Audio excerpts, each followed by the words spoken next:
ഈ പറയുന്ന വോട്ട് ചോരി അല്ലെങ്കിൽ വോട്ട് കൊള്ള. അപ്പൊ ആദ്യത്തെ പ്രസ് കോൺഫറൻസ് കണ്ടു, ഇത് ബോംബാണോ, ആറ്റം ബോംബാണോ, ന്യൂക്ലിയർ ബോംബാണോ, ഹൈഡ്രജൻ, അതൊക്കെ രണ്ടാമത്തെ കാര്യം. പക്ഷെ ഇത് പോയിരിക്കുന്നത് സാധാരണ ജനങ്ങളിലോട്ടാണ്.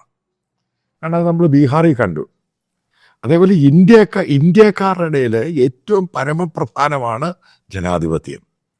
ആ ജനാധിപത്യത്തിൻ്റെ ഏറ്റവും വലിയ ക്രൂഷ്യലാണ് വോട്ടിംഗ്.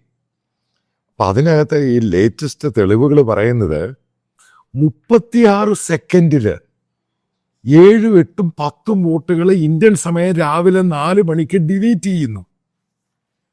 നിങ്ങൾ അത് പറഞ്ഞ വളരെ കറക്റ്റ് ചോദ്യമാണ്. കാരണം ഈ സമയത്ത് ഇതിനകത്ത് പ്രോസസ്സുണ്ട്. ആദ്യം നമ്മളിപ്പോൾ വോട്ട് ഡിലീറ്റ് ചെയ്യണമെന്നുണ്ടെങ്കിൽ നമ്മൾ അതിൻ്റെ വെബ്സൈറ്റിൽ പോയിട്ട് ആദ്യം ഒരു OTP ജനറേറ്റ് ചെയ്യണം.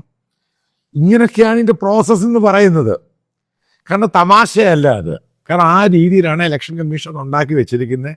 അപ്പം നേരത്തെ അങ്ങനെയൊന്നുമില്ലായിരുന്നു. മറ്റേ ഈ ഇലക്ഷൻ കാർഡും ഒക്കെ വന്ന ശേഷം വളരെ സ്ട്രിക്റ്റ് ആയിട്ട് രീതിയിലാണ് കാര്യങ്ങൾ പോകുന്നത്.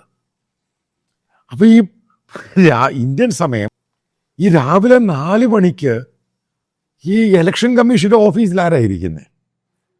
അതൊരു കാരണവശാൽ അത് കോൾ സെൻറ്റേഴ്സിനെ കൊണ്ട് ജയിക്കുന്നതല്ല. കാരണം ഇലക്ഷൻ കമ്മീഷനോ അതിനാണ് ഇത്രയും സ്റ്റാഫുകളും ഇത്രയും ബജറ്റും കൊടുത്തിരിക്കുന്നത്. അതുമല്ല കംപ്ലീറ്റ് സെൻട്രലൈസ്ഡ്.